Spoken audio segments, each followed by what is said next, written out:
kita membacakan hadis Rasulullah SAW yang diterima dari Anas bin Malik radhiyallahu anhu, di mana beliau berkata, innakum la ta'maluna a'malan hiya adaqqu fi a'yunikum minasy-sya'r.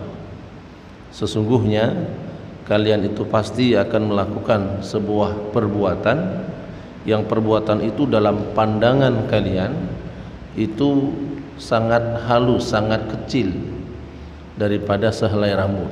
Jadi hal yang dianggap sepele, hal yang dianggap remeh. Kemudian Anas bin Malik bercerita, kunna na'udduha ala ahdi Rasulillah sallallahu alaihi wasallam minal mubiqati wa qala al mubiqatu hiya al muhlikatu. Sementara kami menganggapnya pada masa Rasulullah itu adalah perkara yang menghancurkan, perkara yang bisa membinasakan. Dan inilah fenomena hari ini, di mana banyak perbuatan dosa itu dianggap menjadi perbuatan biasa karena biasa dilakukan, karena seringnya dilakukan, sehingga dianggap bahwa perbuatan dosa itu perbuatan yang kecil. Karena banyaknya manusia yang melakukan, sehingga dianggap perbuatan itu perbuatan yang biasa. Contoh kecil apa misalnya yang hari ini kita anggap biasa, hari ini dianggap hal yang remeh oleh sebagian besar manusia kaum muslimin, yaitu riba. Riba ini dianggap biasa hari ini. Kenapa? Karena hal itu sudah menjadi perbuatan mayoritas. Hampir seluruh kaum muslimin, kita berbicara dalam konteks kaum muslimin, itu terjerat dalam lingkaran-lingkaran riba. Ya, terjerat dalam lingkaran-lingkaran riba. Mereka yang berinteraksi secara muamalah, mereka yang melakukan pinjam meminjam di perbankan, kemudian melakukan hal-hal yang lain, bahkan sampai rohan. Rohan itu dalam bahasa kita yaitu apa? Gala atau gadai. Berapa banyak kaum muslimin yang menganggap itu biasa. Gadai dalam perkara misalnya, Rasulullah memberikan sebuah warning kepada kita, memberikan sebuah peringatan kepada kita, kullu qardin jara naf'an fahuwa riba. Ini sebuah kaidah yang Rasulullah langsung membangunnya. Setiap rohan, setiap qard, setiap barang jaminan, yang barang jaminan itu mengalirkan manfaat, dia mendapatkan manfaat orang yang memegang jaminan itu, maka itu adalah riba. Apa contohnya? Misalnya kita menggadai sawah, menggadai tanah. Seharusnya fungsi gadai itu sekedar jaminan saja, bukan untuk diambil manfaat, tapi dijadikan sebagai sebuah jaminan. Saya minjam uang 10 juta, jaminannya ini sertifikat tanah saya. Seharusnya yang dipegang itu hanya sertifikat sebagai jaminan. Hari ini yang terjadi bukan demikian. Yang terjadi adalah tanah itu dikelola, tanah itu digarap, hasilnya diambil oleh orang yang mengelola. Selama yang meminjam itu belum mampu mengembalikan uang itu, maka selama itu pula lah tanah atau sawah itu digarap. Berapa banyak hari ini dilakukan oleh kaum muslimin, dan itu dianggap hal yang biasa. Padahal Rasul mengatakan salah satu yang paling berat dosa di sisi Allah Subhanahu wa taala, dan dosa yang Allah Subhanahu wa taala langsung memberikan ancaman perang terhadap pelakunya adalah riba. Ini yang dianggap biasa. Maka Anas bin Malik bercerita, kalian akan menganggap itu perkara biasa. Bahkan ada yang mengatakan ustadz saja melakukan, ada tengku saja melakukan. Jadi seolah-olah manakala seorang tokoh agama, seorang ustadz sudah melakukan, menjadi perbuatan itu sah di dalam syariat. Ini sebuah kekeliruan yang nyata.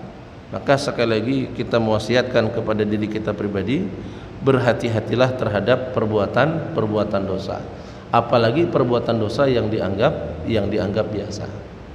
Nah, ini banyak lagi contoh-contoh yang lain dalam dunia perdagangan maupun dunia yang lain. Maka Anas bin Malik bercerita, kunna na'udduha ala ahdi Rasulillah SAW minal mubiqati. Apabila itu dikembalikan kepada kami pada masa Rasulullah, maka itu termasuk perkara yang sangat menghancurkan. Nah, ini semoga Allah Subhanahu wa taala menjauhkan kita dari perbuatan-perbuatan yang dilarang oleh Allah dan dilarang oleh Rasulnya.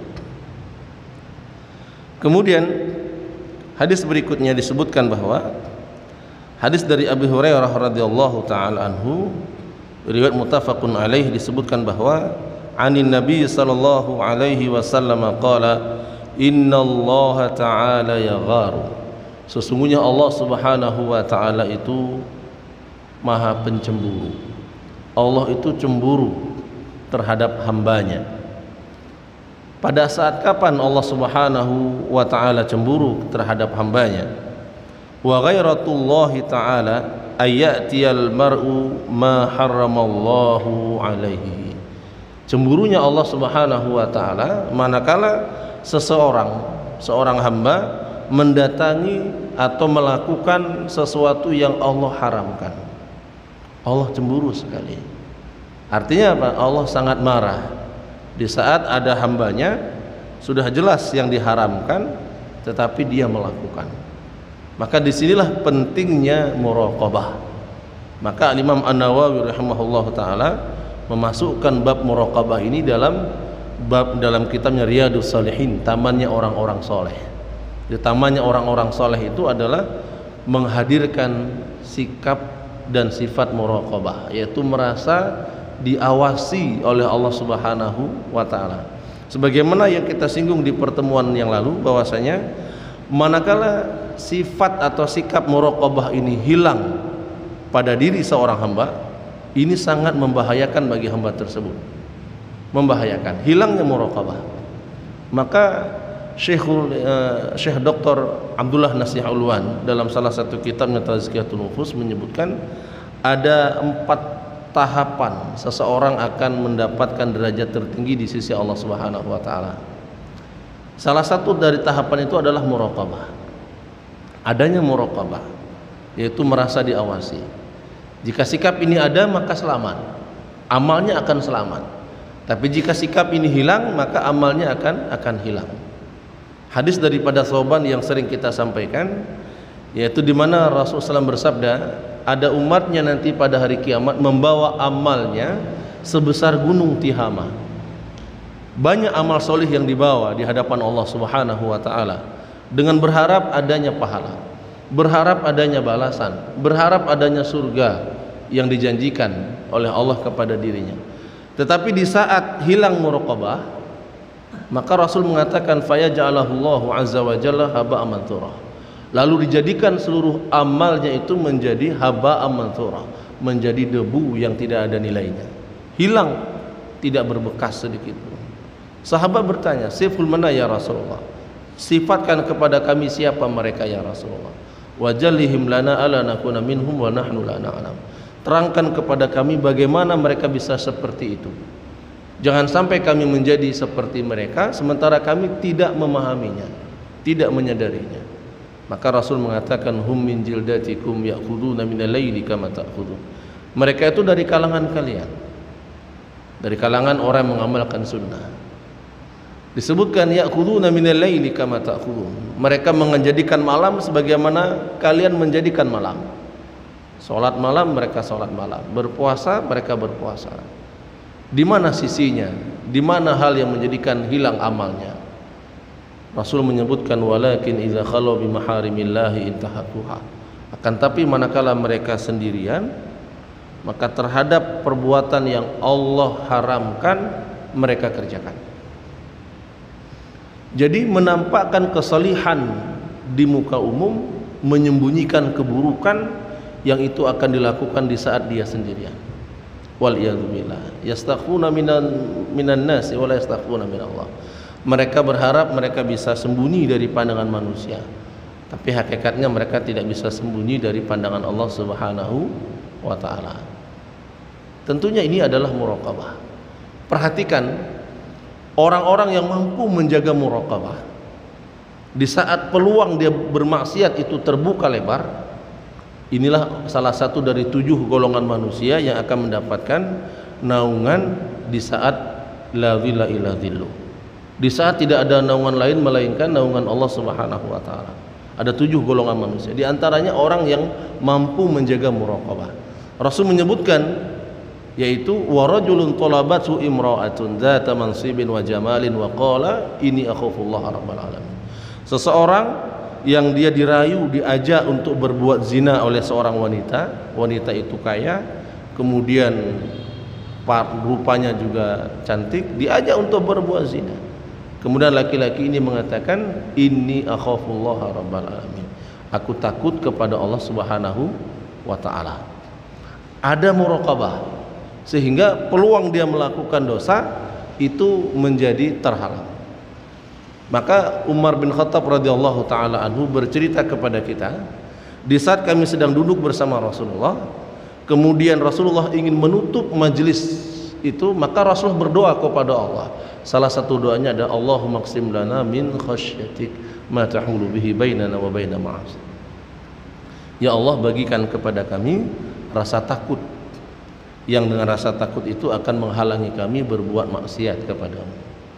Nah ini, maka Allah Subhanahu wa taala berdasarkan hadis ini sangat cemburu kepada hambanya di mana hambanya melakukan perbuatan yang diharamkan oleh Allah Subhanahu wa taala. Kemudian hadis berikutnya, hadis daripada Abi Ya'la Shaddad bin Aus radhiyallahu anhu anin Nabi sallallahu alaihi wasallam qala al-kayyisu kayyis al-aqil. Mana kayyis adalah orang yang berakal. Orang yang berakal itu, orang yang cerdas itu, maksudnya dari kalangan umat Rasulullah. Siapa? Bukan orang yang mendapatkan titel akademik yang tinggi, bukan dia profesor, bukan dia doktor, atau bukan orang yang pandai beretorika dalam berbicara, bagus susunan kata-katanya. Bukan seperti itu orang yang cerdas, bukan seperti itu orang yang berakal. Tapi orang berakal, Rasul mengatakan mandana nafsahu, yaitu orang yang mendekatkan dirinya kepada Allah Subhanahu wa taala. Dia mendekatkan dirinya kepada Allah Subhanahu wa taala. Wa alima lima ba'dal maut. Kemudian dia pun beramal untuk persiapan menjemput kematian. Nah, ini orang yang cerdas. Orang yang memiliki prospek jangka, memiliki cita-cita untuk bahagia di masa yang akan datang. Dalam kehidupan manusia, orang yang cerdas adalah orang yang mampu dia memprediksi, mempersiapkan hal-hal yang itu akan dialami di masa yang akan datang. Kalau hari ini dalam kehidupan dunia, orang yang cerdas adalah orang-orang yang mampu menyiapkan bekal untuk hari tua, sehingga dia memberi ini, memberi itu, kemudian dia melakukan hal ini, hal itu, agar dia bisa aman di hari tuanya, sehingga di hari tua dia tinggal duduk manis, kemudian dia mendapatkan passive income, duduk manis, kemudian harta atau dunia akan datang kepadanya. Mungkin itu orang yang cerdas dalam kehidupan dunia. Tapi orang yang cerdas dalam kehidupan dunia dan akhirat, orang yang cerdas di antara hamba-hamba Allah Subhanahu wa taala adalah orang yang mendekatkan dirinya kepada Allah. Kemudian wa amila lima ba'dal maut. Kemudian dia beramal untuk menghadapi kematiannya, mempersiapkan amal. Sekali lagi, kematian tidak pernah menunggu kita, tidak pernah menunggu kita. Di dalam hadis daripada Anas bin Malik, dalam riwayat Imam Al-Bukhari disebutkan, satu ketika Rasulullah SAW membuat sebuah garis lurus, dibuat satu garis, hadzal insan, ini manusia. Kemudian dibuat satu garis lagi menjauh dari garis yang pertama, wa hadza amaluhu, ini adalah cita-citanya, ini adalah angan-angannya. Ini manusia, ini angan-angannya, inilah cita-citanya di usia 40 tahun, di usia 60 tahun, di usia 70 tahun. Dia punya program, di usia 60 tahun dia harus seperti ini. Dia punya planning di usia 70 tahun dia harus bisa mendapatkan ini. Karena bagi dirinya masa depan itu adalah hari tua. Kalau sudah hari tua saya harus dapat ini. Kemudian Rasul membuat satu garis di antara kedua garis itu dengan mengatakan wa hadza ajaluhu. Ini adalah jadwal kematiannya. Ketika dia sedang sibuk mengejar cita-citanya yang akan dia dapatkan di usia 60, 70, ternyata yang lebih dia datangi lebih dahulu adalah kematiannya, sehingga tidak sampai, tidak ketemu apa yang akan dia cita-citakan. Demi Allah, masa depan kita adalah akhirat. Masa depan kita adalah surga dan neraka. Kemana kita akan berada, maka akan sangat menentukan kita mempersiapkannya hari ini. Ini yang menjadi peringatan Rasulullah SAW kepada kita. Maka orang yang cerdas adalah orang yang senantiasa bertakarub kepada Allah, kemudian dia melakukan amal-amal yang itu akan sangat bermanfaat untuk kehidupan setelah kematiannya, akan bermanfaat di alam kuburnya, akan bermanfaat nanti setelah dia dibangkitkan dari kubur, akan sangat bermanfaat ketika dia digiring di padang mahsyar, akan sangat bermanfaat ketika dia berada di timbangan mizan, akan sangat bermanfaat ketika inda tatayratis suhuf, di saat buku catatan amal itu berterbangan, akan sangat bermanfaat di saat dia berjalan di atas titian sirat. Yang jauhnya perjalanan, Rasul menyebutkan satu hari itu sebanding dengan 50.000 tahun. Subhanallah wal iyadzubillah. Semoga Allah Subhanahu wa taala memberikan kepada kita kekuatan. Maka sekali lagi, inilah orang-orang yang kayyis, yang cerdas. Masa depan kita bukan hari tua. Kalau masa depan hari tua, maka bertanyalah kepada orang-orang yang sudah tua, apa yang sudah mereka dapatkan di masa depan. Kalau masa depan itu adalah hari tua, maka bertanyalah kepada orang-orang yang hari ini sudah berusia 80 tahun. Apa yang sudah Bapak dapatkan di masa depan ini? Yaitu masa Bapak berada di umur 80 tahun. Kalau masa depan itu adalah di saat umur 90 tahun, bertanyalah kepada mereka yang berumur 90 tahun, apa yang sudah mereka dapatkan. Tanya kepada mereka. Maka sekali lagi, tidak ada yang membawa manfaat bagi kita melainkan apa yang kita alami setelah kematian kita. Wa amila lima ba'dal maut, dan beramal untuk kehidupan setelah kematian. Kemudian Rasul menyebutkan wal ajizu, orang yang lemah itu, orang yang lemah yaitu al ajiz, dhaif, orang yang lemah. Siapa orang yang lemah itu? Orang yang lemah adalah man atba'a nafsahu hawahu, orang yang senantiasa memperturutkan hawa nafsunya. Kemana hawa nafsu bergerak, disitulah dia mengikuti. Maka hawa nafsu menjadi ilah baginya. Perhatikan Allah Subhanahu wa ta'ala berfirman, afara'aita man ittakhadha ilahahu hawa. Apa kamu tidak melihat kepada orang-orang yang sudah menjadikan Tuhannya sebagai hawa nafsunya? Maka para ulama ketika menjelaskan ayat ini memberikan kepada kita tahdziran, peringatan. Jangan sampai kita musyrik di hadapan Allah karena mempertuhankan hawa nafsu. Seolah-olah yang kita pahami tentang musyrik itu apa? Kita menduakan Allah, menyembah patung, menyembah berhala, kemudian mendatangi dukun, meyakini madarat dan manfaat ada padanya. Sementara Al-Quran menceritakan kepada kita ada manusia yang menyembah ilah selain Allah, yaitu hawa nafsu. Afara'aita man ittakhadha ilahahu hawa. Apa kamu tidak melihat kepada orang-orang yang menyembah hawa nafsu itu sebagai ilahnya? Kemana hawa nafsu, begitulah dia berjalan. Hawa nafsu kepada harta, begitulah dia akan memburunya. Dia tidak lagi memperdulikan batas-batas syariat, apakah halal atau haram. Perbuatan ini apakah bisa mendatangkan manfaat atau madarat, dia tidak memperdulikan. Begitu ada hawa nafsu, maka dia akan berjalan ke sana. Seharusnya nafsu itu berada di belakang, bukan di depan. Subhanallah. Dan Allah Subhanahu wa ta'ala memberikan kepada kita sebuah kabar gembira. Ketika ada muraqabah, maka nafsu itu tertahan. Nafsu itu akan mampu dikendalikan ketika ada muraqabah. Perhatikan Allah berfirman, wa amma man khafa maqama rabbih wa nahan nafsa 'anil hawa. Orang-orang yang takut dengan kedudukan Tuhannya, ada muraqabah dia kepada Allah, merasa dia diawasi oleh Allah Subhanahu wa taala. Wa huwa ma'akum aina ma kuntum. Dia Allah bersamamu dimanapun kamu berada. Allah senantiasa la ta'khudhuhu sinatu wala naum. Allah tidak pernah ngantuk, tidak pernah lalai untuk memperhatikan urusan kita. Alimun bidzati sudur, mengetahui apa ada yang di dalam hati kita. Khabirum bima ta'malun, mengetahui apa yang kita lakukan. Di kanan kiri kita kiraman katibin ya'lamuna ma taf'alun. Sudah banyak ayat-ayat yang menerangkan kepada kita agar hadirnya muraqabah.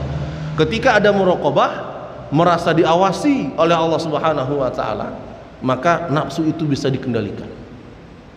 Wa amma man khafa maqama rabbih, dan adapun orang-orang yang takut dengan kedudukan Tuhannya, takut dengan maqam Tuhannya, maka yang ada berikutnya adalah wa nahan nafsa 'anil hawa. Dia mampu mengendalikan hawa nafsu, tidak menjadi Tuhan hawa nafsunya.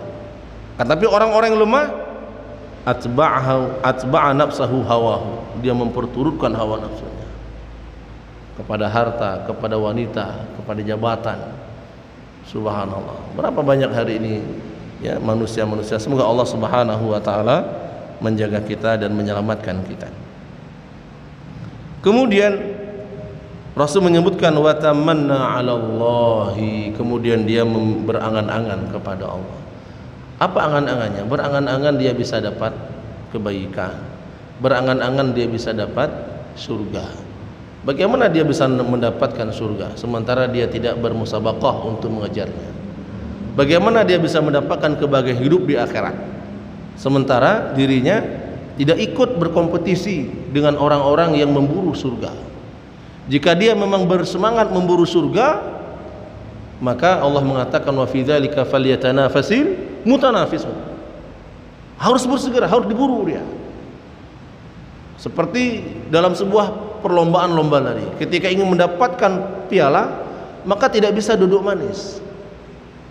Hari ini banyak orang menjadi komentator daripada menjadi pemain, banyak menjadi penonton daripada menjadi pemain. Dan Allah Subhanahu wa taala menghendaki kepada kita agar kita menjadi pemain dalam ayat ini, bukan menjadi penonton. Bukan kita menonton orang yang sholat, menonton orang yang berpuasa, menonton orang yang memperjuangkan agama Allah, menonton orang yang berdakwah. Bukan, kitalah pelakunya, kitalah pelaku dakwah, kitalah pelaku penegak agama Allah. Maka Allah mengatakan wa fi dzalika falyatanafasil mutanafisun. Walaupun nanti yang akan kita hadapi apa? Yang kita hadapi di antaranya apa? Innal ladzina ajramu kanu minal ladzina amanu yalhaqun. Ini sebuah sunnatullah. Orang-orang berbuat dosa itu terhadap orang-orang yang berkompetisi dalam kebaikan, orang-orang berbuat dosa itu akan mentertawakan. Mereka itu sholat, mereka itu puasa, mereka itu melakukan kebaikan, akan dihinakan, akan dilecehkan. Yang menegakkan sunnah akan dilecehkan, menegakkan agama Allah akan dilecehkan. Itu sudah menjadi sunnatullah. Tapi ingatlah, Allah Subhanahu wa taala tidak pernah lalai terhadap hambanya. Usaha, kesungguhan, mujahadah kita dalam kebaikan tidak akan pernah disia-siakan oleh Allah Subhanahu wa taala. Tertawanya mereka kepada orang-orang beriman, hinaan mereka kepada orang-orang yang berkompetisi dalam kebaikan, Allah akan membalikkan kondisi itu nanti di akhirat. Fal yawmal ladzina amanu minal kufari yadhakun. Maka akan berganti nanti orang-orang beriman akan mentertawakan orang-orang yang ingkar kepada Allah Subhanahu wa taala. Maka jangan sampai kita termasuk orang yang ajiz, berangan-angan untuk dapat surga tapi tidak ada amalan. Berangan-angan kita agar bahagia di akhirat, tapi hawa nafsu kita perturutkan. Apa modal kita di hadapan Allah Subhanahu wa taala? Maka kehidupan hamba Allah berada di antara dua regulasi ini. Apakah dia menjadi orang yang ajiz atau dia menjadi orang yang kayis? Apakah dia menjadi orang yang lemah, memperturutkan hawa nafsu, kemudian dia punya angan-angan tinggi kepada Allah agar dia mendapatkan kebahagiaan hidup dunia akhirat, sebagaimana ungkapan manusia, kecilnya dimanja-manja, mudanya poya-poya, tuanya kaya raya, mati masuk surga. Nah, ini kan enak sekali kalau seperti ini ya. Sudah kecilnya dimanja-manja, mudanya poya-poya, tuanya kaya raya, mati masuk surga. Wah, enak sekali surga itu ya. Atau kita menjadi orang yang kais, orang yang cerdas, berkompetisi kita, fastabiqul khairat, berkompetisi kita dalam kebaikan. Kemudian kita mempersiapkan apa yang dibutuhkan setelah mati. Jika dibutuhkan setelah mati adalah sholat, maka saya harus sholat. Jika dibutuhkan setelah kematian adalah sedekah, maka bersedekahlah dari hari ini. Jika yang dibutuhkan setelah kematian adalah membaca Al-Quran, maka azamkan diri kita untuk membaca Al-Quran.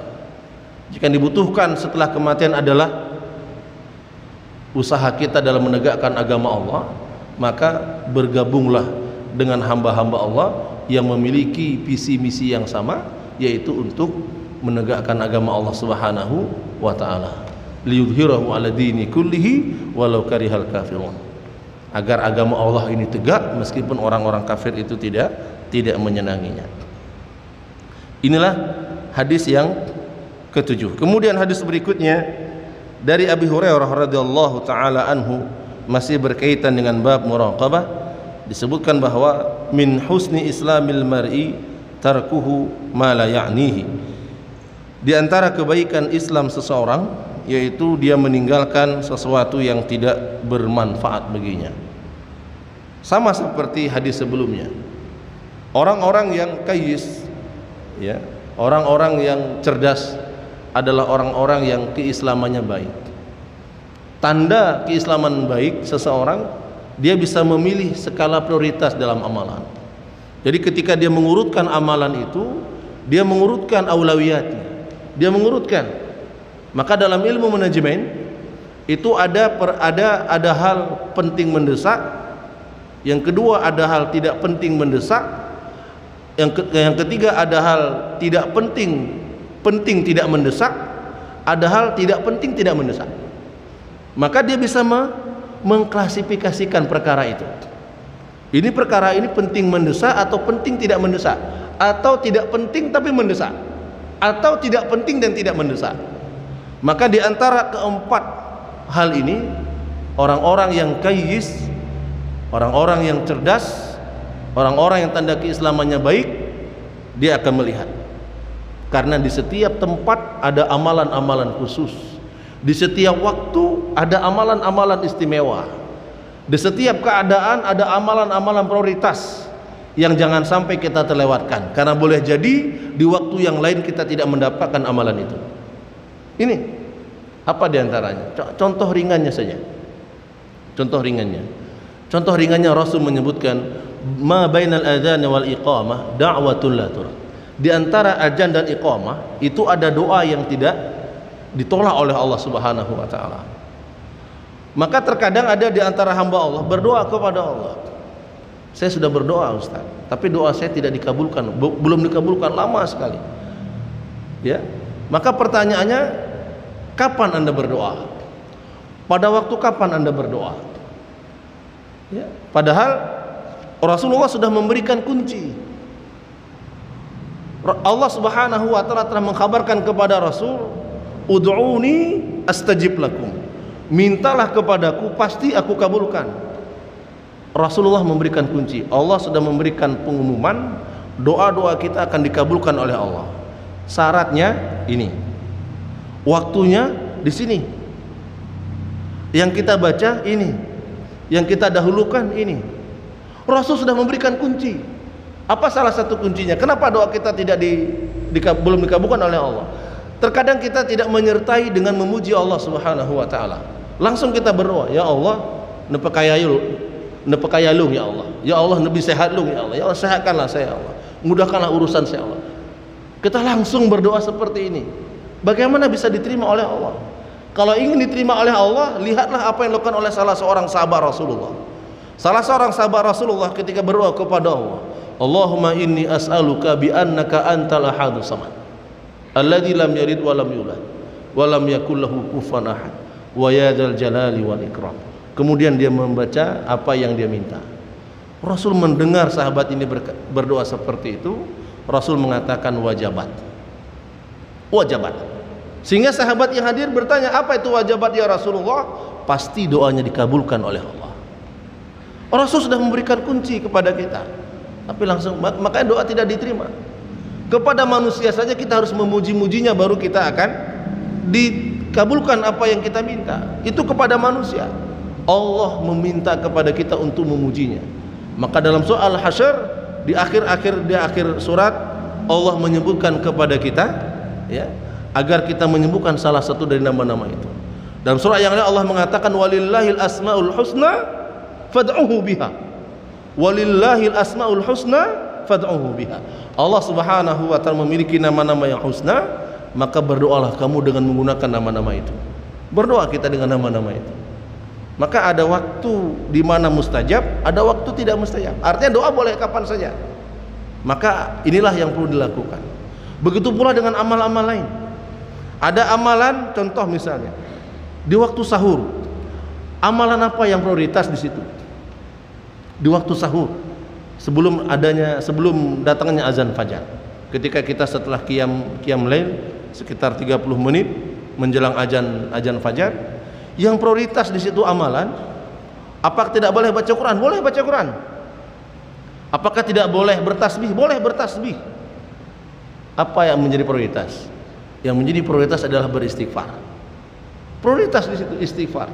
Ya, maka Allah mensifati orang-orang yang beristighfar di waktu sahur itu menjadi orang-orang yang termasuk dalam kriteria orang bertakwa. Wabil asharihum yastaghfirun. Dan banyak lagi yang lain. Ada amal-amal tertentu di waktu tertentu dia prioritas, di waktu yang lain dia tidak prioritas. Artinya boleh dikerjakan tapi tidak prioritas. Contoh di bulan Muharram, amalan apa yang prioritas? Ya, di antaranya puasa.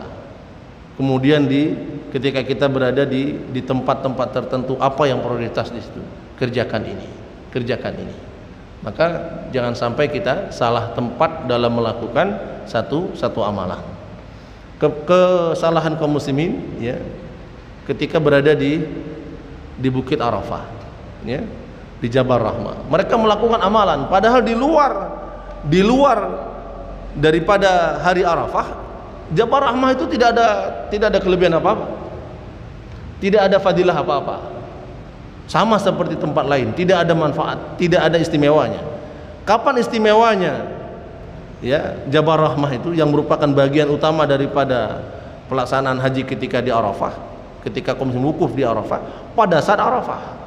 Disitulah dia berfungsi, disitulah dia memiliki fadilah. Tapi di lain itu dia tidak memiliki fadilah apa-apa. Dan banyak lagi hal-hal yang lain. Maka orang yang keislamannya baik, Rasul mengingatkan kepada kita, yaitu orang yang meninggalkan sesuatu yang tidak ada manfaat. Yang tidak ada manfaat saja ditinggalkan, ya, yang tidak ada manfaat, apalagi perbuatan dosa. Ini dosa berarti tinggalkan. Ini tidak ada manfaat. Artinya boleh tapi tidak ada manfaat. Untuk apa dikerjakan? Ya, maka termasuk yang akan ditanya oleh Allah Subhanahu wa taala kepada kita adalah waktu. Maka ini menjadi tahdiran bagi kami sendiri dan bagi kita semua. Semoga kita bisa mengefisiensikan waktu. Berapa banyak waktu itu terbuang sia-sia tanpa ada nilai-nilai kebaikan yang kita lakukan. Banyak sekali waktu kita terbuang tanpa ada kebaikan. Ibnu Abbas radhiyallahu taala anhuma mengingatkan kepada kita, inna idha'atal waqti asyaddu min idha'atil jasad. Sesungguhnya hilangnya waktu itu lebih besar sebenarnya daripada hilangnya jasad. Kenapa? Li'anna idha'atal jasad tuqati'u anid dunya wa ahliha. Hilangnya jasad itu hanya memisahkan seseorang dengan keluarganya dan dengan dunianya. Sementara wa inna idha'atal waqti tuqati'u anillahi wa anidaril akhirah. Sementara hilangnya waktu itu bisa memisahkan manusia dengan perjumpaannya dengan Allah dan kehidupan di akhirat. Hilangnya waktu. Maka berapa banyak di dalam Al-Quran disebutkan tentang waktu. Wal asri, wal fajri, wal laili, wal duha. Ya, disebutkan tentang waktu agar kita memperhatikan waktu. Ya, semoga Allah Subhanahu wa taala memberikan kepada kita untuk melakukan hal-hal yang membawa manfaat bagi kita, terutama untuk kehidupan akhirat kita.